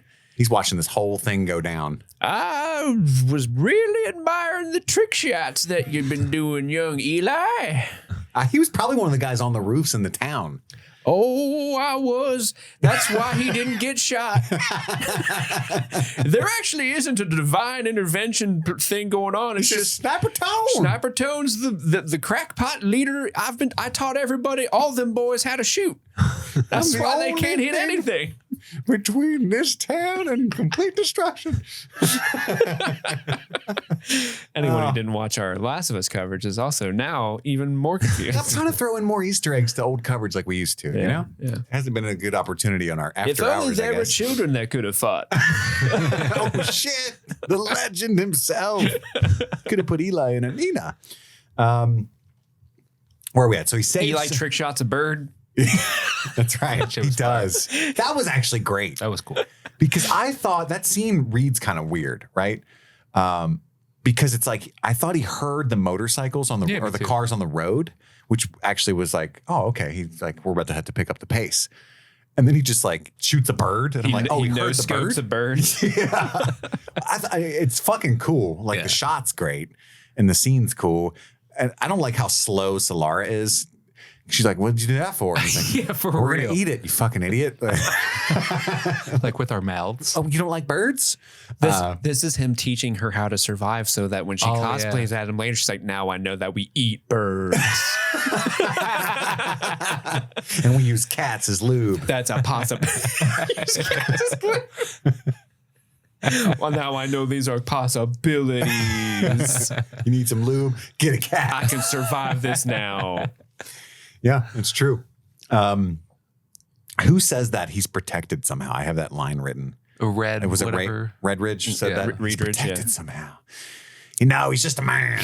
Innocent men. And by the way, I forgot to mention earlier that he agreed to go look for Eli, even though they're already losing too many men, in return for Solara. You're finally going to give me Solara. God damn it. Yeah. I'm tired of waiting. I've been watching for a long time. Mm-hmm. I hang out at the bar way longer than I have to, just because she works there. Carnegie's like, sure. Yeah. Okay. Good deal. I don't give a shit. Are you negotiating with me right now? Huh? You need me more than ever. Look at the big balls on Reedridge. And then so she's like, and back to Mila and them. They're staying for the night. Do you read the same book every day? That seems boring. He's like, you can't even read. Why are you being all judgy? How do you know what it's like? And she's like, will you tell me some? So he recites the Bible to her. And again, it's one of the most popular verses that he chooses. He wants to bring her into the fold. Like, let me start with my strong foot. They're big hits for a reason. That's right. Yeah. That's right. It's like if somebody's never heard the Beatles, you know, you're going to pick one of the hits. Here comes the sun. Do-do-do-do. Strawberry Fields. Hit him with that piece. Oh, you want him for the benefit of Mr. Kite? No, You're not ready for that. Mr. Kite. That's a good one, though. It is. You're not going to lead with Maxwell's Silver Hammer, you know? Oh, I love Maxwell's. Bang, clang, Maxwell's silver hammer came down upon on his head. Do-do-do-do. That is a banger. So yeah, he recites the Bible to her. He tells her that it's possibly the reason for the war in the first place. And that's why there aren't any of these books, because they specifically burned the Bibles. It's not like an accident that they were destroyed. Yeah. So yeah, that's why it's the last one. At burnings. what time after the nukes fell did people be like, you know what? Let's burn some books before like everything really went to shit? Because I'm picturing people in town squares wearing gas masks. Well, I think the way he says, rumor has it this is the reason the war started in the first place, was like the book burning was before the nukes, you know? It was like a holy war. Holy war. Okay, I could see that. Also, I think it's kind of funny that, you know, well, he could have been like super young maybe when it started, but I like the idea of like, people are saying this is why the war started. And it's kind of like, wouldn't you know? Well, he worked at Kmart. We know that. Did we? Do we know that? Do we know Yeah, that? when she opens his bag, there's a name tag that says, "Hello, my name is Eli," and it's a Kmart like employee badge. Is it? That's funny. 100%. I thought it was like him. I thought it was him being a little kid and that was his backpack. And it was interesting. He was He's just some teenager at Kmart pushing carts. And oh, the dude, when he apocalypse saw that happens. lady with the broken cart, he's like, I totally could fix that. I'm gonna. Been there, sister. Oh, that's tough. I used to have to corral those. Those are tough. But I can't show you my skills because you're bait and you stink. Stinky bait. Yeah, and so he says that's where he tells the story of his origin. Like a voice led him to a place where he found the book, and set him on this path, this mission. And then he catches her trying to touch the book. I wasn't sleeping. Why are you touching my book? You thought I was sleeping? No. I wasn't. I was reading with my eyes closed. I've been watching you the whole time. Well, sort of. Well, That's something my mom used to say when I would catch her sleeping. I'd be like, "Are you sleeping?" "No, I was reading with my eyes closed." "Mom, you don't have a book in your hand." She's being a smartass. Like, yes, I'm sleeping, idiot. Piece of shit kid. Just resting my eyes is a popular Can comment. I have a moment of peace? And that's when she sees the name tag in the backpack. Hello, my name is Eli. Is that the first time his name is referenced? I think so. Yeah, because who would call him Eli? Everybody he has no kind friends. of like nobody really has names except for like Redridge. Doesn't he introduce himself to Carnegie? He tells him his name's Eli. Maybe. I thought that's what happened. Probably. Maybe it didn't. And she basically says, "Will you teach me to read?" And he's like, "Yeah, I can teach you to read Braille. Is that helpful?" He probably still knows the alphabet and he can draw it and stuff. Yeah, because it's implied that he did have sight, but was blinded by the Like flash or whatever it was. It was like revved up like a douche into the runner of the night. There we go. Blinded by the light. I like that he quotes Johnny Cash. I think that is that from your book? That's Johnny Cash, live at Folsom Prison. I thought that was great. It's like, oh, that's fire too. It's just as good as the Bible. Just dropping bombs right and left. Yeah. They stop at a house for water. This is where I think the writing is not good. They just loaded up on water for the trek at a spring, as much as both of us together can carry yesterday. You motherfuckers is thirsty. Like, you did not ration that at all. Like, let's risk our lives for water 12 hours later. Damn. That bird was salty. You know what? In retrospect, I've been out here for a while. We probably shouldn't have had a water chugging contest last night. As they're walking, you can hear it sloshing around and they're giving belly. In retrospect, doing the ALS bucket ice bucket challenge was not a good way to use that water. We can't even make these videos go viral. God. 12 views. Why did we? 12. They somehow still get 12. I'm like, ooh, it's a great day. We got 12. It's like the Streaming Things YouTube.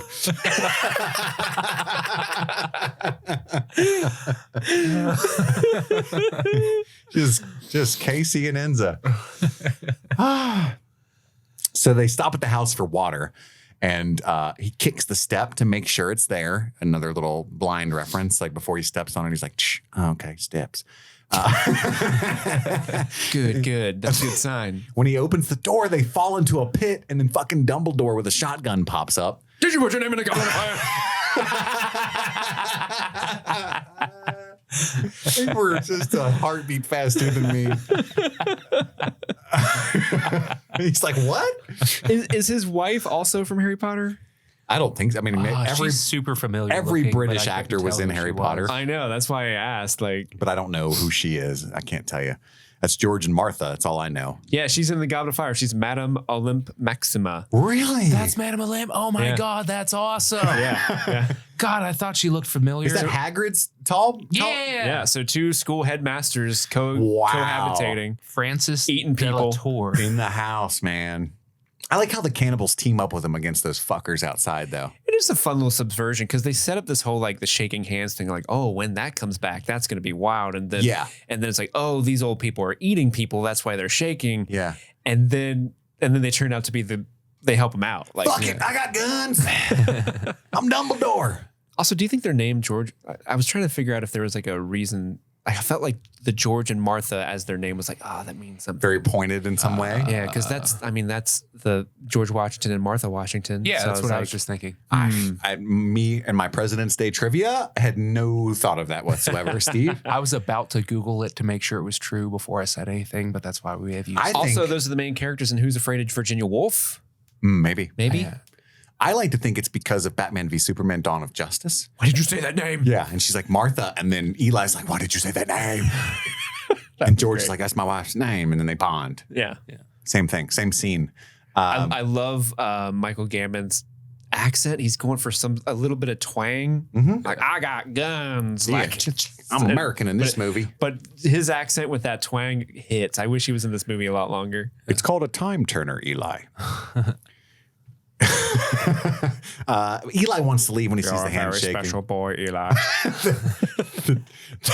The troops show up. Its name's Fox. The troops show up, and there's a couch full of weapons. They hold him off as long as they can. And there's some more comedy there where Eli's telling Solara, like, we're going to be okay. Don't worry. God told me. I guess that's what you're talking about. The voice is telling me that we're going to be okay. And he's like, what does it say about us? Didn't mention you. It didn't mention you. Love that scene. I also didn't take it seriously that he was in active communion with God. I thought that was just him trying to cheer Solara up. You know, he's just a confident guy. But he's also petty enough to be like, you're fucked up. Exactly. Well, he knows he's a cannibal. He's like, I appreciate the guns, but you're a piece of shit. Yeah. Let's be clear. I do love how like they kind of recreated Wonders with this, where like the action starts with them shooting up the house, but then the camera like walks into them and you see what they're doing in the house, and then the camera walks back outside. It's cool. It's a very cool scene. It's a good scene, the way that it looks. It's not staged super great unless you're reading it the way that you read it, which is like that they're just leaning into their God protection. Yeah, that's how I was. I didn't read it that way at all. I just thought you guys should probably be ducking lower. You know? Oh yeah, because that house is getting like cottage literally cheese. A bullet comes right by Mila's head, and she's just like doesn't even duck. She's just like loading the gun. And I'm like, you should probably be a little lower. You don't even have to, what are you doing? You don't hug the floor. Yeah. Well, I should say she was already trained to fight, because I joked about that earlier. But in this scene, she does like, can you shoot? And she's like, of course. You know, she does have some skills. Yeah. Not a particular set, perhaps, but some. Then they fucking RPG the house, which is like, damn. Hilarious. They RPG Martha. Martha goes fucking down. She gets a face full of RPG rockets. She does. They killed Martha. Why did you say that name? Then they have a Gatling gun take out George, poor George, after he kills a couple more. And then they basically got him. The book isn't in the backpack. Check the TV. The what? That whole scene happens. Oh, we forgot to mention they threw out a dummy Bible that had a bomb in it. Yeah, that was quick. Yeah, that was cool. Yeah, how you get like that? I feel like George is the type is like, what do we use these books for? I've got a book bomb. Is that going to fit this situation at all? That's Holy actually shit. very appropriate. That's actually really clutch, George. Thanks. Thanks, George. Which I guess is the point at which he put it in the TV, was to swap it with the book cloth for the book bomb. But I think so he threw the bomb out there. I think Reedridge had to have hate whoever's car he threw that directly. He's like, oh, He Mom, just sets it down. Let me throw it like right by the car. He just sets it down. And I get it, though. Like, if I found a bomb, I would definitely just go, chuck it. But yeah, in retrospect, throwing it would have been a way better way to handle that. Yeah. And then there's this whole interaction where he takes Solara and says, I'm going to kill her. And Redridge is very upset at that moment as well. Like, that's my payment. Yeah, son. Nobody wants her to get hurt. And Eli has the choice of save Solara or try to save the book, because nobody knows where the book is. It could be back at the Springs for all Gary Oldman knows. So he can't, that's Eli's protection too. You can't kill me until you know where the book is. It'd be way better to be selfish in that moment. But he's like, can't let Solara get hurt. So he tells him the book's in the back of the TV. And I love this scene because it's two of the best. What's TV? No, that's funny, but it's two of the best actors of all time. It's Denzel Washington and Gary Oldman. Yeah.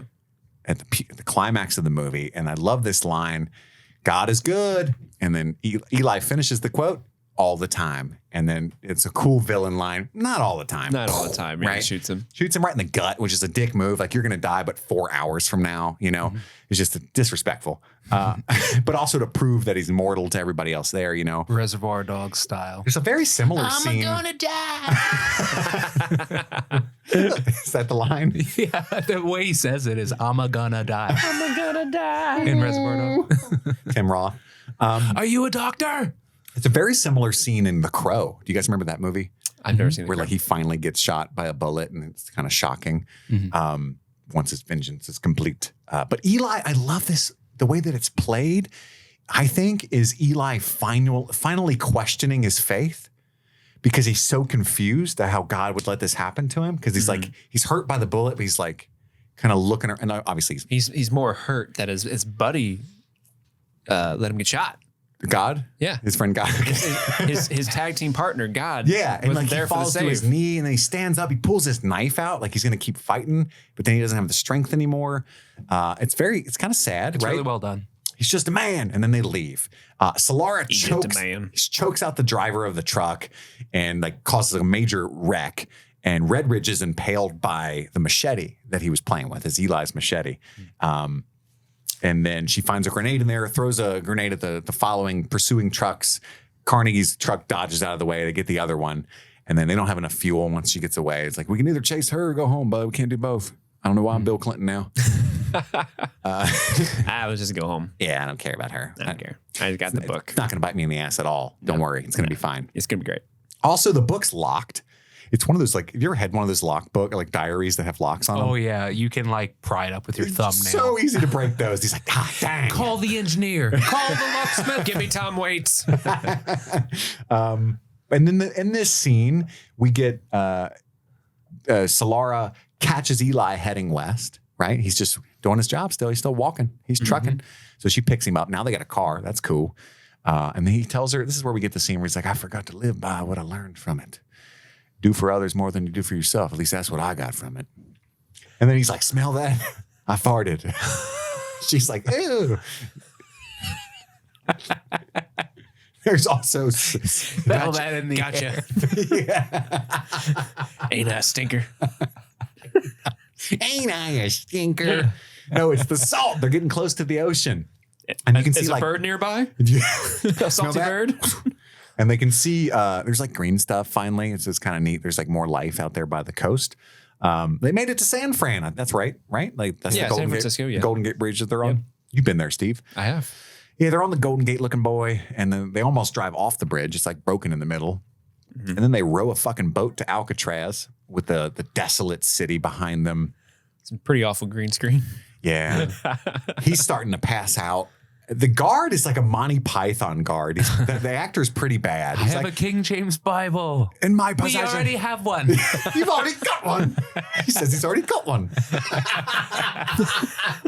I fought in your general direction. That would Yes, be it's so, very nice. that would be so good. Yeah, King James's prose is excellent. He said he's already got one. That's fucking gold. I wasn't even what I was getting at, but and then Carnegie, he gets Tom Waits, the engineer, to open the book, and it's intercut with Lombardi, who's on a mission to Fucking Malcolm McDowell. Yeah, he's on a mission to restore the world. So he's got a printing press, all the world's lost works, right? Like Here's my note. Fucking Malcolm McDowell is in this. In all caps. Of course he's in this. yeah, it's the only way to end a movie of this type. But yeah, like between 2005 and like 2010, if you had a post-apocalyptic movie, Malcolm McDowell was going to be in it. He's like Jeremy Irons from Wish, Yeah. but he's great. Don't get me wrong. Yeah, don't get me wrong. I love Malcolm McDowell. I wish he was in better movies. I love him very much. I always think of he did a holiday special for South Park years ago. Do you remember this, Andy? I don't. Where they began the episode With live action, right? Yeah, it was live like action. him in a sweater. It was him in a sweater, like by a fireplace, and he goes, "Hello, I'm a British person." Oh, I do remember this. So every time I see him pop up in movies, that's all I think about. Hello, I am a British person. I add gravitas to these sorts of things. He does. He's like got a great voice. He does. Like I understand why he's in movies. I just wish he was in more like great movies because he usually is like, sure, I'll fucking do it. I don't care. 120,000, you say? Yeah. And Daddy's got to get that gambling money. I'm going out with Gambin later. We're going to spit roast Martha. I don't know why I said that.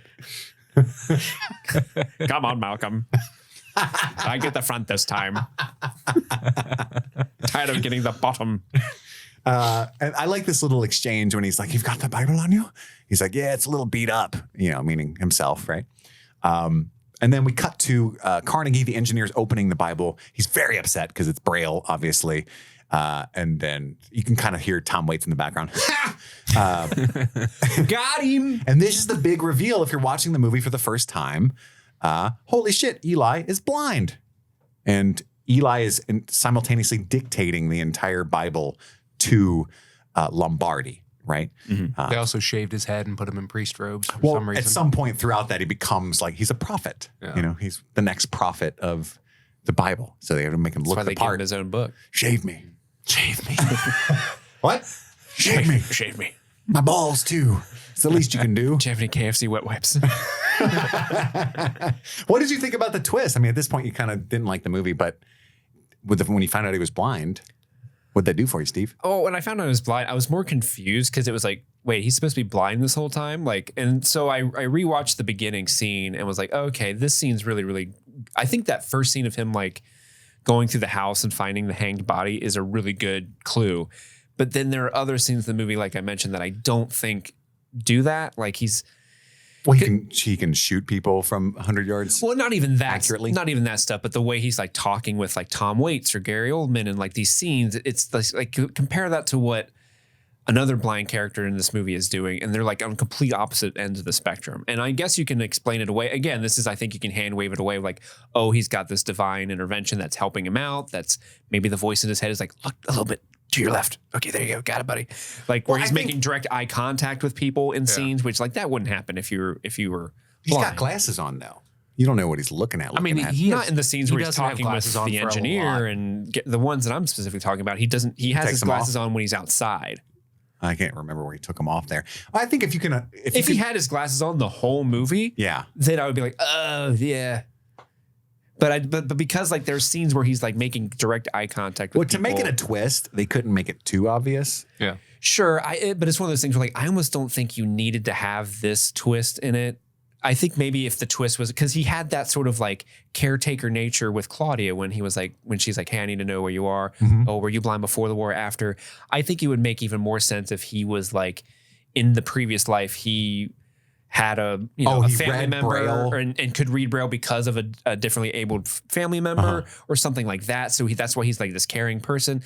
But the fact that they made him blind too, it was kind of like, it kind of just compounded my already like, this is God's special chosen person issues that I already brought up before. Well, I think the blind prophet is a popular trope in religious literature, like the fact that he's blind and being led by God is. I was blinded, but now I can see. Yeah, the symbolic nature of it. It's important that he's blind for religious reasons, but I do think it's funny. I do like the end because the whole idea that this guy has been seeking his whole life, he's been doing terrible things, and he finally gets it. And like Claudia speaks it aloud, like, "Oh, the thing you want is right there, but it couldn't be farther away. It's fucking hilarious. Fuck you." And I could read it for you, but fuck you. Yeah, that's important. I love the way Gary Oldman's character's arc wraps up. I think that's perfect. They put a perfect bow on him. And because I was reading an interview with Gary Whitta who was talking about like they were talking about how they ended Carnegie's story. Yeah. Because I think the first draft he said he just like drives off and you never see him again. And then Denzel Washington's like on set was like, no, dude, you gotta like the audience wants to see this guy get his comeuppance. So they're like, well, maybe we kill him. And they felt it was cheap to have him like fall on a spike or something or get shot. So they came up with this idea of like, oh, he gets the Bible. It's everything he wanted, but he literally loses everything to get this thing that he's like it's what Claudia says. You're so close to it and you can't get it still. And then all of his bars getting torn up. Everybody that was afraid to speak your name is downstairs tearing the bar up because you spent too many men looking for that. Dude, without that ending, this movie's trash. Like, I'm so glad Denzel said that because all of that is what makes this so satisfying and makes it such an actual powerful story to me about being careful about what you seek for. And like the leg wound is festering. Like you're just everything. Your whole life sucks balls right now, bro. Yeah, perfect bow on Carnegie's story. I do want to point out, I did some research, and it's going to sound like I'm being super pedantic. I'm not. I just was genuinely curious because I don't think this hampers the movie at all. I just thought it was kind of an interesting thing to look up because when the reveal came that it was the book was in Braille, my first thought was like, man, I feel like that book should be way bigger. So I looked up how big an actual King James Bible is in Braille, and it's actually where is it at? It's oh, did I not write it? Oh, it's like, so it's 6 cubic feet across and would weigh 70 pounds. That's how big it would be. 6 cubic feet. Yeah. Jesus. So Lombardi's like, so this is like the kids version. it's like it's the New Testament only, maybe. Yeah. Lombardi's like, real bad news, buddy. And then I did some speak. So he's telling Malcolm McDowell, reading it by heart. So if you read a book at 250 words per minute, it would take you about 25 hours and 36 minutes to read the book out loud. And if you're doing 8-hour shifts, that would be 3 days, a little bit over 3 days. But to write out a word, the King James Bible is roughly 789,000 words long. To write it out longhand at 20 or 30 words per minute would take roughly 31,000 minutes. Again, assuming if the writer has 8 hours a day, it would take 66 days to complete. Which is just kind of, again, it's not pedantic because you can't film that. That's not interesting for a movie. Yeah. Why would you fucking do that? But it's just kind of funny, like imagining. So they didn't shave him. He went bald from old age. Or like Malcolm Dowd's like, slow down now. And it's like, buddy, I'm dying. I can do this in 3 days, not 66. Let's go. I gotta poop. I gotta poop. I gotta poop. And then there's that whole ending we talked about with Solara. After the death of Eli, she decides to cosplay Eli. Wander out into the desert and die. Well, I think she's got to go get her mom. That's the way I took it. She's like, I have something I have to do. I got to go back. Her mom's definitely dead, and she's going to die trying to get to her mom. Dang. The end. I would assume so, because if Gary Oldman gets overthrown and killed, then what's going to happen to Claudia? She's super dead. Okay, here's my canon. She shows up to the town. Outside the town is a shopping cart, and Claudia going, help, help. And Mom, what are you doing? The engineers pulled together a crew of raiders. They're doing the same old trick. Or when Eli I'm looking for toys. Eli died, and so then his powers passed on to Claudia because there has to be a chosen one and it has to be blind. But it'll never be a woman. Yeah, it's Jesus. If this was fucking Kristen Stewart, this would be my favorite movie of all time because I do love it.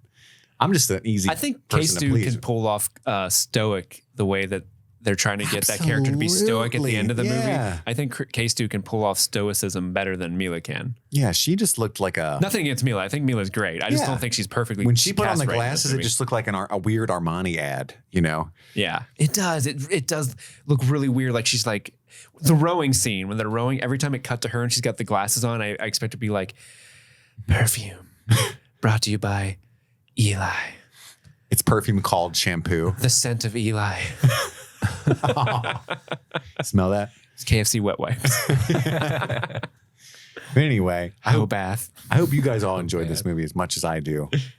I think we got a good cross section this time of like hated it, liked it, loved it, instead of the usual all We loved love it. it. Or, It was great. It was great. Thank you to Sun Loving Mortal. I own this on Blu-ray. I popped the shit right in as soon as it was time. So It's on the Max. What? It's on the Max, You my guy. told me it was only on Tubi. when I did the Fuck. Book of Eli with my I want my Siri thing. $4 back. Now Andy's review is like, no, I hate it. Back to hate. Dang, I didn't. Sorry, buddy. I must not have Max connected to my Apple thing or something. Because when I searched for it, it just came up on Tubi. I feel like Just Watch is like wrong most of the time nowadays. Makes me Sometimes. sad. I do want to apologize if I offended anybody with my rants. Yeah, you're a real piece of I shit. can't see how you possibly would have. Everybody has their own point of view. And every now and then, it's not often because we have great listeners, but every now and then we'll get a keep politics out of your podcast or something like that email. And it happens to my TikTok more often where somebody recently, I know you guys say that you like this about me, but I got a comment. It was like, it's fucking weird that you talk about your own personal life stuff when you're trying to review a movie. Like, just review the movie. Because I mentioned my daughter. And Fuck that guy.